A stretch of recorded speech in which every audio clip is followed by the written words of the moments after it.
Punxsutawney Phil climbed right out of his burrow and predicted an early spring full of sun, flowers, and huge losses. From one user committing good old-fashioned insurance fraud to cover his stock losses, to another user accidentally receiving a Bitcoin, we're gonna go over the sickest trades of spring. Fizzy Killa is someone who made his first post to WallStreetBets on March 10th. Even though it was his first post, he was already in some pretty hot water. A minor miscalculation ended up costing him a brokerage account deficit of over $659,000. After holding some MicroStrategy call debit spreads, Robinhood exercised his long call and assigned the short. The short call got voided, and according to him, if things don't pan out well, you're gonna have the chance to see him at your local Wendy's. A day later, Fizzy Killa returned with an update. Luckily for him, he was no longer in a deficit. His portfolio was up over 52K for the past week, and he was able to walk away with 6 figures in his account. The next story involves a knucklehead losing so much money in crypto that he ended up amputating his friend's legs for insurance money. Zhang was a university student in Taiwan. His good pal Liao reached out to him with devastating news. He had just lost a whole lot of money in crypto, and now gangsters were after him.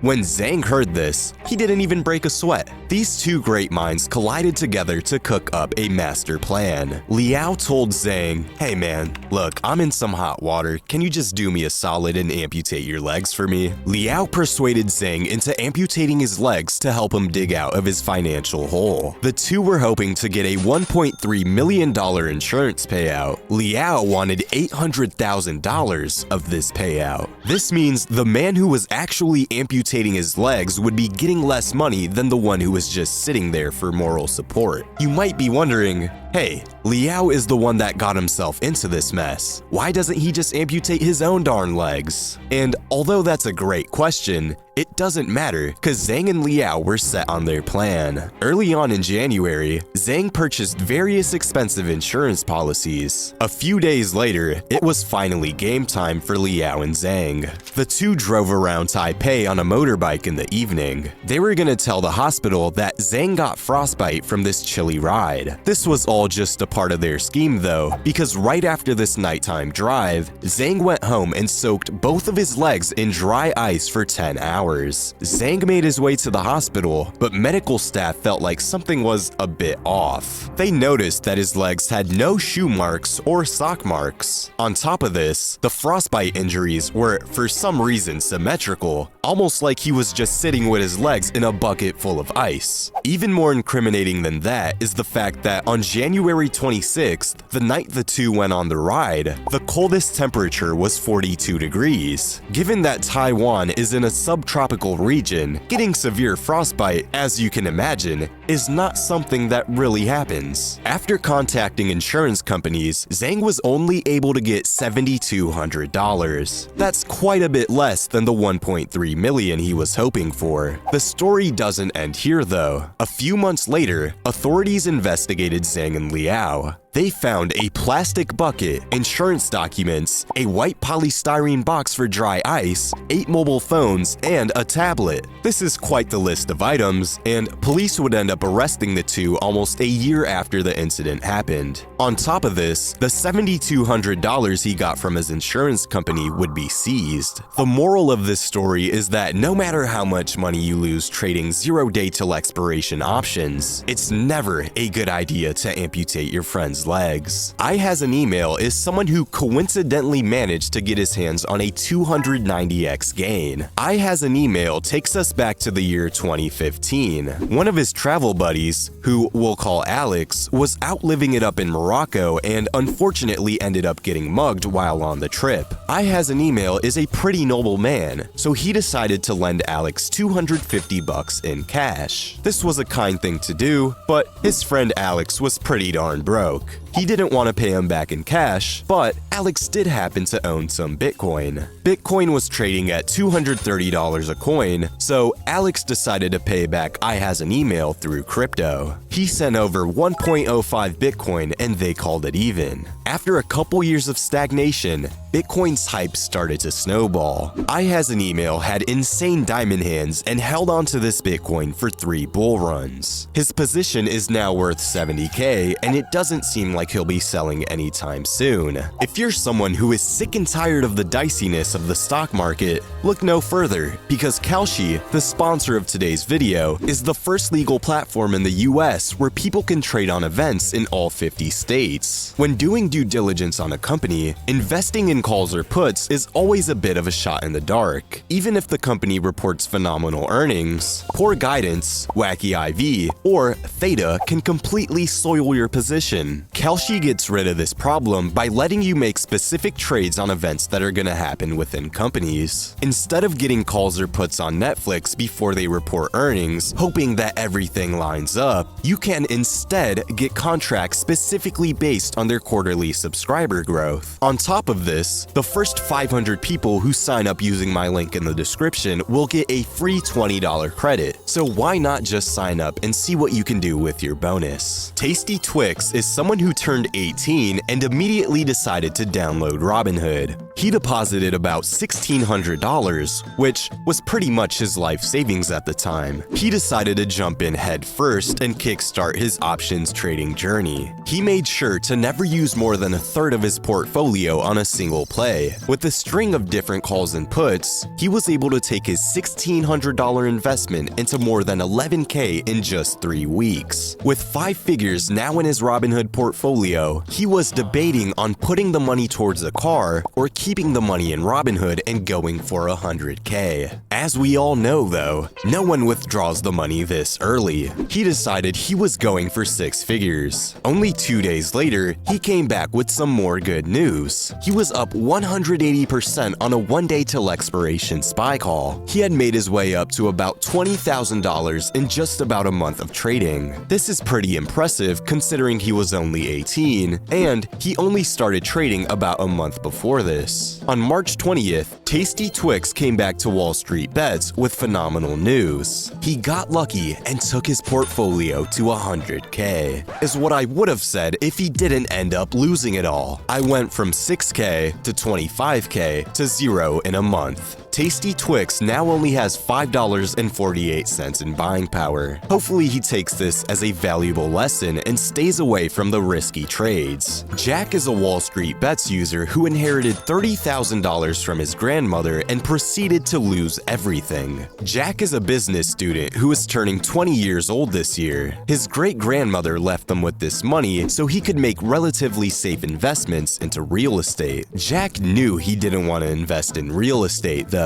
because he already had experience day trading. It was November of 2023, and Bitcoin was trading at about $38,000. He felt like crypto wouldn't stay up for long, so he decided to start shorting Bitcoin. Jack slowly started taking out a few $100s here and there to fund his position. He was still trading with his own money at this point, and he was using 10 to 20x leverage. Bitcoin was slowly climbing, and he made the decision that it was the perfect time to start pulling money from his great-grandmother's inheritance.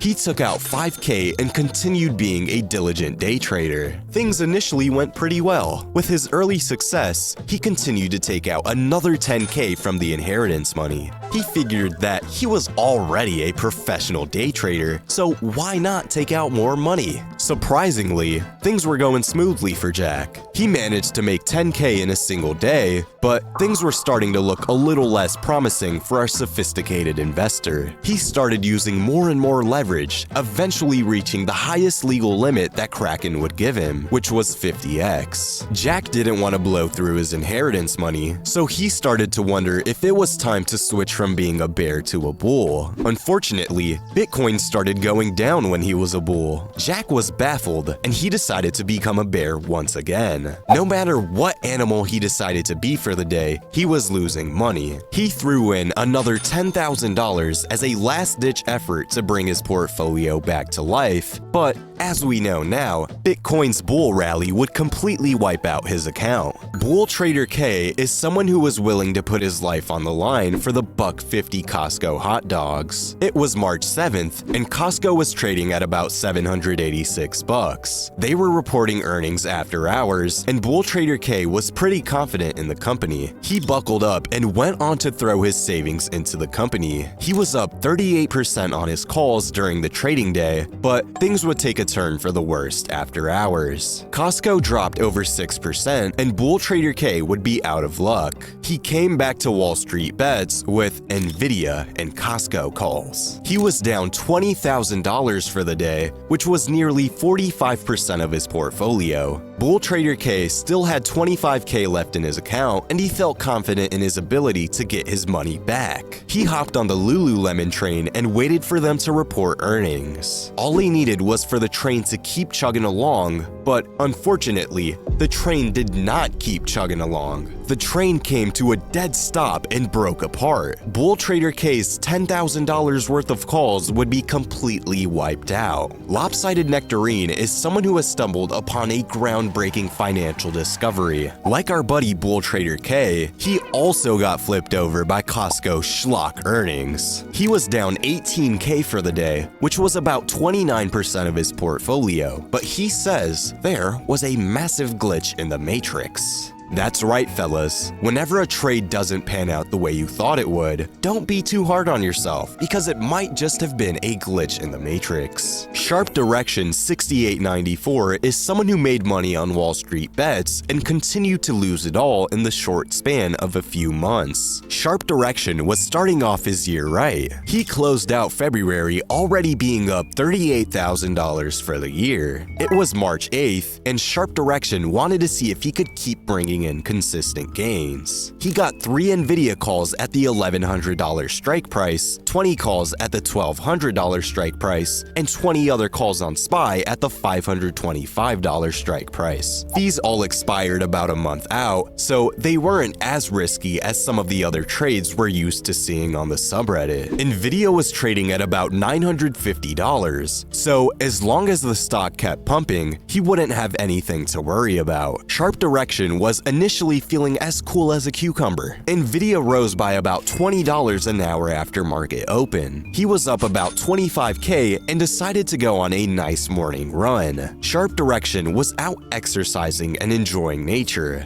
Little did he know, Nvidia stock price started crashing. Sharp Direction came back home from his hour-long outing and decided to take a peek at his portfolio. Nvidia sneakily dropped almost 7% while he was out on his run. If we've learned anything from Lopsided Nectarine, it's pretty likely that the Matrix dumped the price of Nvidia while they knew Sharp Direction was away from his portfolio. This massive drop had Sharp Direction feeling squirrely. He decided to get 5 calls at the $920 strike price and 20 calls at the $515 strike price. Only this time, these calls expired a week later. Sharp Direction was now $75K deep into this play. He admits that he was completely over-leveraged and overwhelmed. A few days went by, and on January 12th, Jerome Powell gave the good old CPI report. Luckily for Sharp Direction, stocks started rallying, including Nvidia. He could finally sell his calls and erase the huge losses he had not too long ago. Unfortunately though, Sharp Direction was in a gosh darn work meeting. Nvidia was up $30 overnight, so he still had the chance to sell his calls for a decent price the next morning. Sad to say, Nvidia ended up crashing at market open, so he was still in a pretty dire situation. At one point, Sharp Direction was down $50K and was feeling really stressed out. He ended up closing all of his positions, putting him at a loss of $35,000. But luckily for him, he's still up about $2,700 for the year. Grimcore says, "So you purchased at the very top and sold low? I think I heard of this strategy." You may have heard of this strategy, but no Atmosphere 9130 32 is the Dragon Warrior of this strategy. No Atmosphere is down 95% all time, which puts him at about a $130,000 loss. He says for some odd reason he just keeps losing so much money on 0 day till expiration SPY options. He follows all of the news, has a deep understanding of different option strategies, understands a plethora of finance terms, listens to Fed calls every week, listens to podcasts, listens to earning calls, and has been consistently trading for a long time. Considering No Atmosphere is someone with this much dedication, we know that the only possible explanation for him losing this money is obviously the glitching of the matrix. Over the past few weeks, he's been sleeping less and less and wakes up an hour early every day to conduct thorough market research. I think No Atmosphere needs to step away from the options and become a bogglehead. Speaking of boggleheads, 2 Mango 2 Tango is someone who pointed out a mind-boggling fact. Apparently, Lisa Su, the CEO of AMD, and Jensen Huang, the CEO of Nvidia, are cousins. Well, I'll be a gosh darn monkey's uncle. Ancient Wyvern Shield is a user who had humble beginnings, but leveled his way up to making 6-figure gains. Making his first notable post to WallStreetBets on February 6th, he would present us with a $3,300 gain on his Palantir calls. This is a pretty respectable trade, but it's nothing compared to what he would be raking in only a few weeks later. 2 weeks later, he said, "Wish me luck." He had puts on SPY that expired 3 days later. SPY stayed pretty stagnant though, and he never updated us about this position. A week and a half after that, he got his hands on a $25,000 gain with the help of some more SPY puts. A day later, he still had that bear mentality and bought 600 SPY puts with a $510 strike price. Despite a pretty rocky ride, SPY ended up closing down for the day, and Ancient Wyvern Shield was able to walk away with a $70,000 gain. A $70,000 gain really wasn't enough for him though. 2 days later, he would batch up his most diabolical trade yet. QQQ was soaring at market open, but Ancient Wyvern Shield felt like the Matrix was about to glitch. He scooped up 1,200 0 day till expiration QQQ puts for a total of just about 170K. QQQ dropped 2.17% over the next 3 hours, and Ancient Wyvern Shield got his hand on a gain that'll knock your socks off. He profited $407,000 in the span of just a few hours. Was he done yet? Of course not. 3 days later, he would throw 460K into calls on QQQ that, once again, expired on the same day. QQQ moved pretty haphazardly throughout the day, but Ancient Wyvern Shield walked away with a $120,000 gain. A day later, he would continue testing his luck with QQQ. He threw 120K into calls that expired the same day. Another day, another dollar. Ancient Wyvern Shield snatched a 90K gain for the day. He would clock in yet again the next trading day for another day of trading QQQ. He coughed up 124K and spent it on 1,000 calls at the $439 strike price. Once again, he ended up on the winning side of the trade and added a $51,000 gain to his portfolio. At this point, Ancient Wyvern Shield has made close to $1 million. Would he walk away and let this money safely grow in an index fund? Did Punxsutawney Phil see his shadow? He would be back at it again doing what he was best at. He threw 148K into QQQ puts, closed out the day with a 70K gain. The day after though, there would be an upset. QQQ opened at about $436. He purchased 2,800 calls at the $434 strike price that, of course, expired on the same day. Unfortunately though, QQQ just wouldn't budge. QQQ ended up falling pretty hard for the day, and Ancient Wyvern Shield's calls would have expired worthless if he ended up holding till expiration. 3 days later, he saw the rise in Google's share price after they talked about the possibility of having their AI integrated into Apple phones. He thought this was some dim-witted stuff, so he got some puts that expired a few days later. Google stock dropped by more than 3% over the next day, so Ancient Wyvern Shield was able to walk away with a $90,000 profit. On the same day he sold his Google puts, he bought $76K worth of FedEx puts that expired that Friday. Unfortunately for him though, FedEx's earnings report was pretty solid, so these puts became worthless. Bean Cow is someone who took a pretty long break from trading options. He made his grand return to Robinhood sometime in March. Playing SPY calls and puts, he was able to take $1,000 into $6,100. That's not too shabby, but Bean Cow wasn't done just yet. Over the next few days, he would keep trading SPY calls and puts, and on March 15th, he updated us with his now $9,200 portfolio. On March 21st, SPY opened up for the day, and Bean Cow decided to get his hands on some SPY puts. SPY wasn't really dropping, and in the middle of the trading day, Bean Cow decided it was time for a good old-fashioned switcheroo. He got rid of his puts and got calls instead. Despite originally being down about $1,500 for the day, he was now up by almost 400 big ones. Sold my puts intraday and went to calls. Thank you, JPow, for keeping my green streak going. Need for Sleep 9 is a user who made money on WallStreetBets and continued to lose it all in just about a week and a half. Early on in March, he made his first ever true YOLO and was confident that it was going to bring him the gold. He dumped $13,700 into TSM calls that expired over a month later, and he was already up $5,400 on his position. On March 8th, his portfolio made its way up to $28K. This is where things started to take a turn though. TSM started plummeting in price, and Need for Sleep 9's portfolio was starting to take a tumble. He wasn't worried though. He said, TSM will get me a white Ferrari soon. Carrying over into the next trading day, TSM fell about 12%. This leads us to his latest update on WallStreetBets. A story in two parts. Falling from what was once $28K, his portfolio was now only worth $8,700, which actually puts him down $12K all time.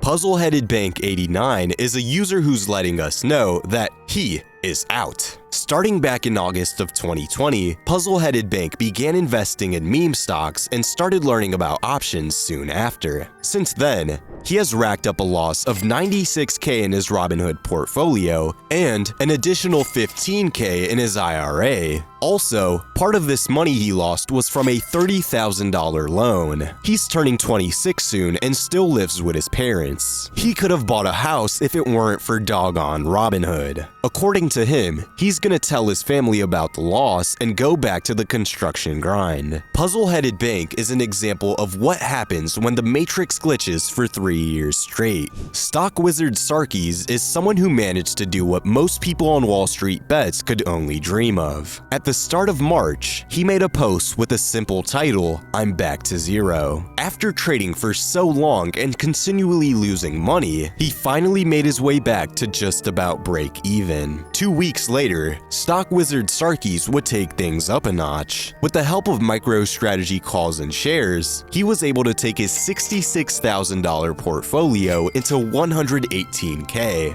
NoLook3111 is a user who said, stop trying to find the next Nvidia, just buy Nvidia calls and dollar cost average. Price target 1500 or bust by next earnings. After making this bold statement, he would return to WallStreetBets 2 days later with, picked a great week to YOLO into Nvidia. See y'all at Wendy's. NoLook3111 lost over $16,000 with his Nvidia calls after telling everyone to buy Nvidia calls 2 days prior. These are the all-star investors that we need more of in the subreddit. Germs is someone who has lost so much money on WallStreetBets that he is now in physical pain. Germs saw the hype surrounding MicroStrategy, so he picked up some calls that expired on March 22nd. He bought $53K worth of calls in his Fidelity account and $31K worth of calls on Webull. Luckily for him, the stock was jumping like there was no tomorrow. MicroStrategy hit all-time highs on March 15th, and Germs was up 19K when you combine the gains from both accounts. He was up about 20%, but just like everyone else on the subreddit, he wasn't gonna settle with a gain like this. Unfortunately, MicroStrategy dropped over 32% over the next 2 trading days. Germs was hoping that the stock would pick back up, but by March 21st, One day before his calls expired, things were looking pretty grim. His Webull account that was once worth $40K was now only worth $2,100. On Fidelity, his once $64,000 position was now only valued at $604. Germ said, "I'm in physical pain. I held MicroStrategy options over the weekend and was waiting for the rebound. Every once in a while, the money printer 9000 is gonna let us down."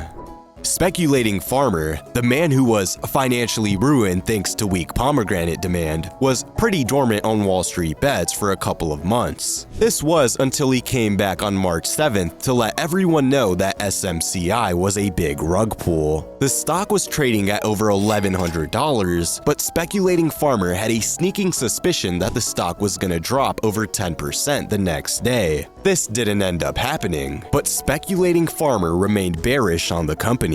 A week and a half later, speculating farmer got puts that expired on the 22nd. This time, it seemed like speculating farmer was right. SMCI dipped below $900, and he was able to bring in a $30,000 gain for the day.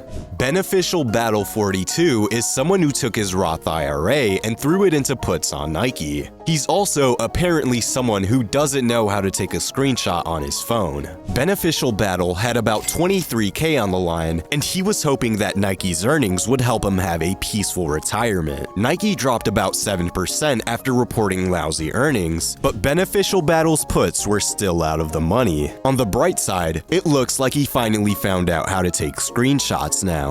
Huge shout out to Miguel Hazler and 2008 Ford Fusion for subscribing to the Diamond tier on Patreon. Click the link in the description below if you want to be featured in future videos. Don't forget to like, subscribe, and comment who you think had the sickest trade of spring.